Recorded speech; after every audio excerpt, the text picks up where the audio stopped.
me know if the audio is okay here. Go live on Instagram. That might take a while.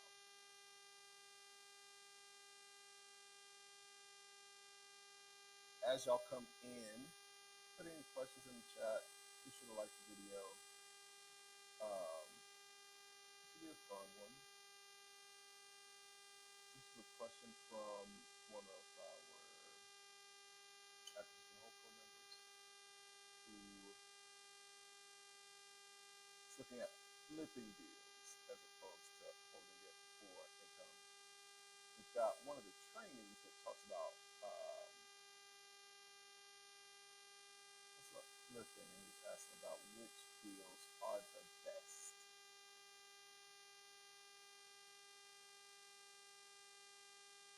So yeah, if you don't mind on the other one, so I do have the mic, so I'm not sure if it's working well, or if I should just go without the mic.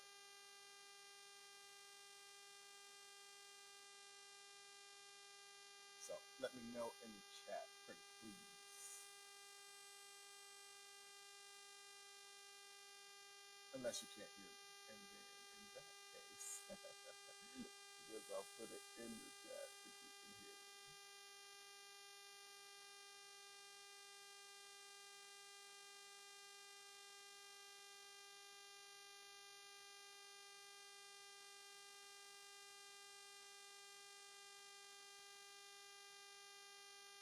Welcome, welcome.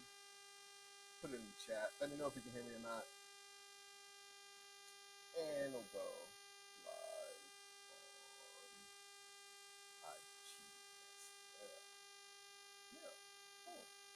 Yeah, I haven't done a live on IG in a while. Let me know if y'all can hear me. So I had a question that came in from an Acquisition Hope Co member who was asking about what type of business is the best business to flip. You know, we've got folks that it's buzzing in the background. Okay, let me see. I'm gonna do it without this mic. See if that is a little.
Should be able. You should be able to hear me. Let me know if you can hear me.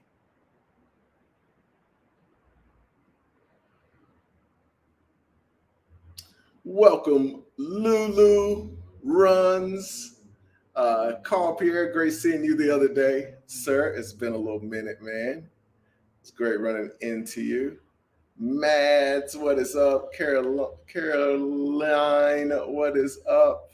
Susie, welcome, welcome, welcome. Awesome. All right, let me know if y'all can hear on the other. We got Facebook, we got LinkedIn,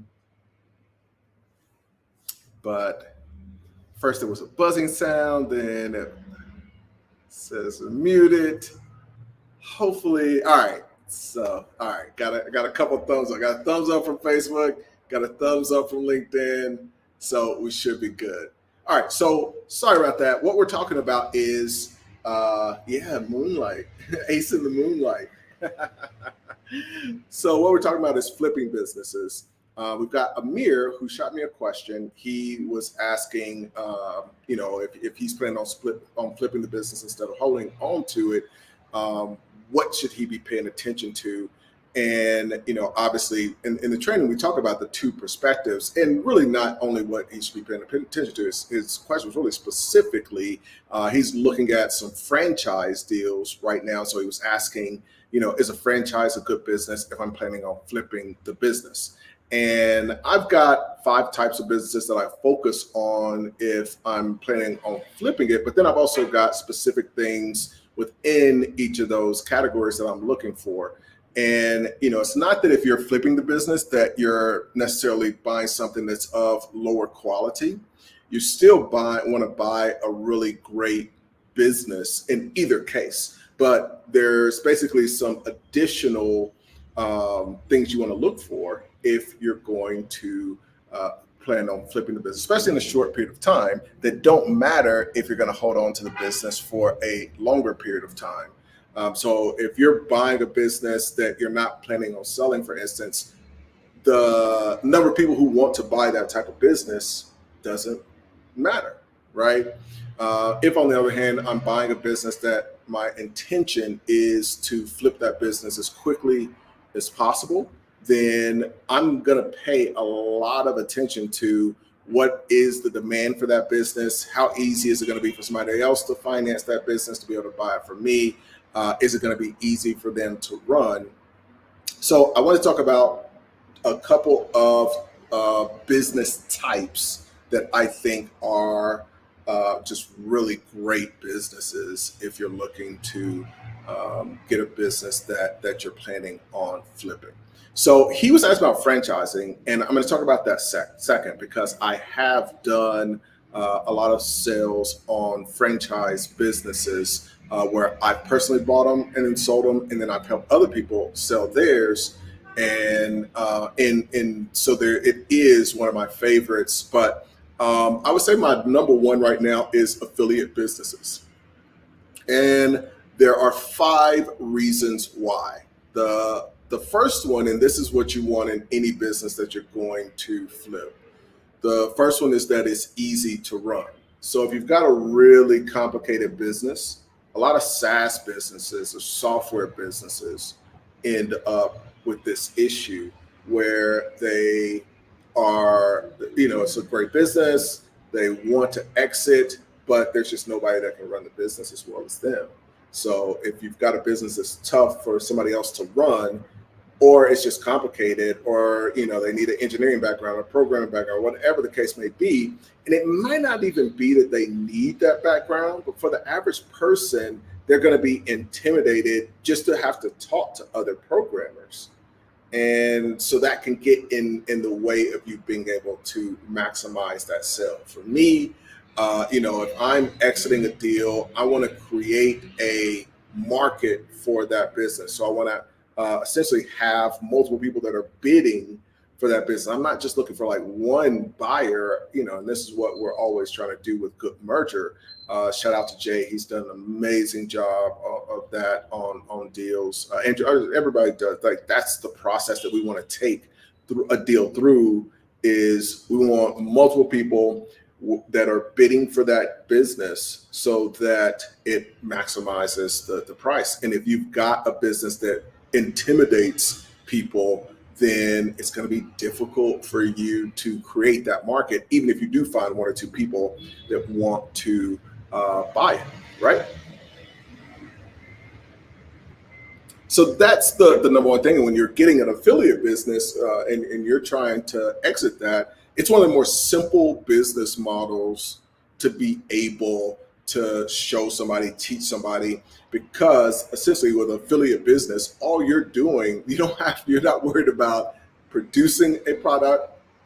You're not worried about, trying to come up with different ideas for future products, the manufacturing. You're not worried about shipping. You're not dealing with logistics. Your job is like you have the audience and you're just pitching the things to that audience. And so when you buy an affiliate business, you're buying basically an audience, but you're buying an audience that's already monetized. It's one of the reasons I'm always talking about I'm not very keen on trying to build an audience from scratch, because I can buy an audience and get paid for that audience immediately. I don't have to do a bunch of work to try to build an audience from scratch. There's all of these, we just took over a travel business that we're listing and helping to sell. And so that travel business, it's a 6-figure business. It's got tens of thousands of people that are interested in travel, and it's already profitable, and they're not maximizing their profit. And so somebody else can come in and get paid to already have an audience, as opposed to spending months or maybe years trying to build an audience from scratch. And so that's the power of the affiliate model. But the real key to the flipping aspect of it is that you have a business that people can understand. Okay, I've got this audience. Here are the products that it's already promoting that it's making money off of, and I can bring more products and make more money off of it. Very, very simple. It almost doesn't get more simple than that. So that's why this probably would. And when I responded to Amir, because he was asked about franchise, it's like the first thing that came to mind was like, man, franchising for me would be number one. And these two pretty much tie as my number one. Like I said, I've got probably 5 that I would focus on. The others are more specific as specific businesses because of trends that are happening. But these would be the 2 that tie for number one. The second thing on the affiliate side of the business is that you've got so many ways to make additional money to be able to grow that business. So if you're going to flip the business, the goal should be you're going to flip it for more than you're buying it for. So if you can improve that, if not only you can create a market to bid the business up, but you can also improve the income, that makes it worth a lot more. And today it's just easier to grow affiliate businesses than ever before. Even if you're just piggybacking on trends, you're doing influencer marketing with other folks. It's endless, and there are very few of these businesses that are maximizing all the ways to generate income. And so when we're doing one of these deals, we did one of these that was in the accessory space, basically, clothing, fashion, all that. And, you're going to these influencers and that was one of the ways that we grew up, but there's just all of these different ways that you can grow these businesses.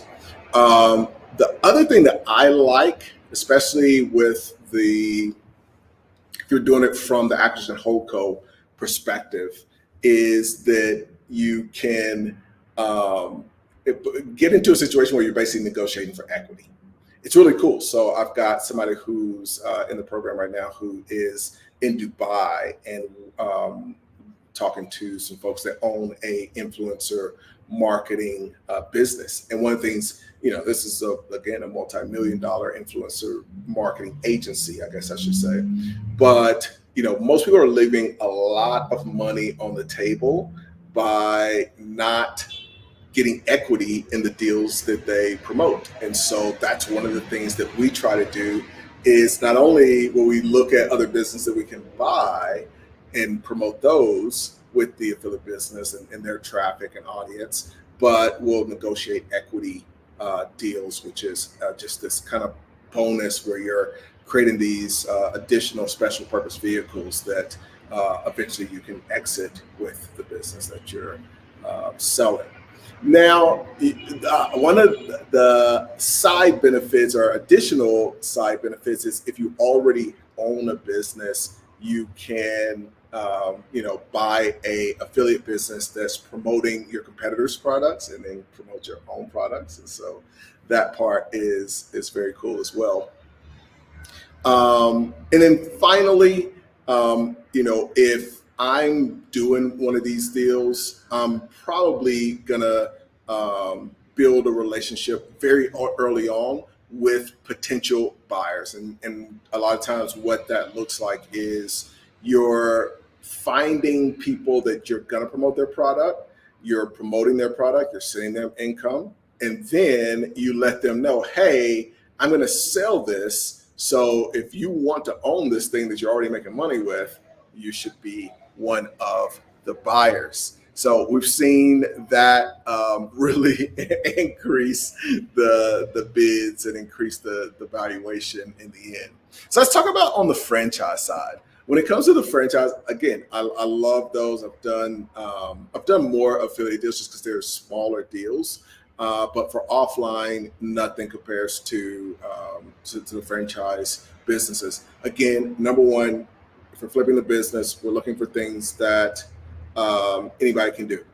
So we want a business that anybody can run. Franchise is the definition of that because guess what? They're going to train your buyer on how to run the business. So you've got that benefit. You a lot of times you don't even have like it's less intense training. I would say I would still expect some kind of transition in training, but it's just a lot less intense. So it gets to be a lot easier. Um, the other side is it can be a little bit more passive for them because even when I had the franchises, I could send my manager to the training. So typically on an affiliate business, even if you're selling it, it's a great business and a lot of times it can be very passive, but the growth and everything is going to be from that owner. When it comes to franchise, with mine, I just sent my manager to the training, let corporate train them, and that made it a lot easier. Awesome. I do see the questions. I'm gonna get to those in a sec, so continue to send those in. The other part that I like is the expansion. It's very easy to just add units on the franchise side. It can be a little more complicated trying to figure out how you're going to grow the affiliate. There's a lot more options. I was mentioning what we will do on the influencer side, but there's just endless traffic and options. There's also just the demand side where you can easily do research from within the affiliate business and see what's trending, what has a higher amount of demand, and you can leverage that and to grow the business. If you see that a lot of people want to buy this product, then all of a sudden, and it's in your category, that becomes an easy way for you to grow. Probably the biggest benefit of franchise over affiliate, the biggest downside is that it's offline, but the biggest benefit is that you just have a ready audience to be able to sell the business. And so the bidding war becomes a lot easier to create because other people that own the same franchise as you. So you've got other people that are obviously already, want business that are in their space. If they wanted to start another unit, they'd have to start that from scratch. You've got one that's existing. And so that becomes a ready market. And then the franchisor always has people, they're in the business of advertising that business for sale. And so that increases the multiple as well. And helps you kind of max that out. Those are really the main benefits. I think, there's some other things that I like. And I guess one to mention would be financing. It's a lot easier to finance those deals.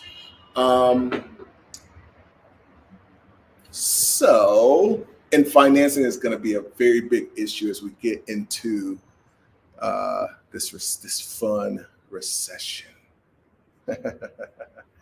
All right, what is up? Thanks again, Marcus. Thanks for popping in here. I definitely appreciate that. So we got Z as well. Z says, peace from Guatemala. What is up? What is up? Says Stealth Wealth. Yes. We got Ice. Says, thank you, Ace, for what you're doing. I totally relate to everything you teach. I run a HOCO in Nigeria, but I'm thinking of moving to the US to replicate what I've done in Lagos. So we've got a member in Acquisition HOCO right now who actually has a business in Ghana. I'd be curious what industry you're in. So he's in the oil and industry space, and he's done exactly what you're talking about. So we're doing a deal in the U.S.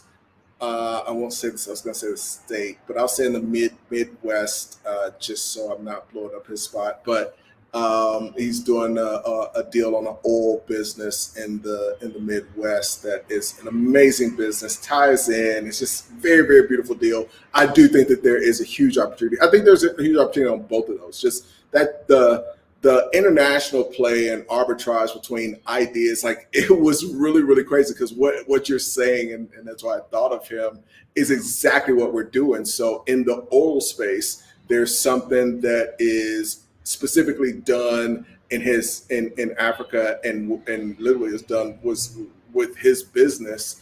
And I'm asking this question, I'm like, this doesn't even exist in the US. And we realized that we can basically buy this business and execute on this whole thing, which becomes like it turns an amazing $2 million deal into a easily $20 million deal. And this was taking a concept from Africa and bringing it to the US. And I think that's where a lot of people make a mistake, is they think, oh, the US has all the ideas, and there's just innovation to be found everywhere and leveraged. I says my portfolio is in manufacturing, plastics, recycling, and lending. Very cool. Awesome, awesome. That's cool. Let's see. We had a lot of people pop in over here. Thank y'all for joining. It's getting late, but I thank y'all. All right, I'm gonna jump off. If you're not on the YouTube, definitely pop over to YouTube and check out. We've got some amazing deals right now. So if you're interested in affiliate deals, you're interested in franchise deals, come to goodmerger.com, fill in your information. We'll get you on the list. We've got a business right now. We've got a couple of businesses that's in the travel space, but one specifically that's in the affiliate travel space. We've got several franchise deals. So definitely come hang out. We'd love to chat with you. We've got a team of amazing folks that can help you find the business you are looking for. All right. Have a great night, everybody. And to y'all as well, good night. Good night. Thank y'all for popping on.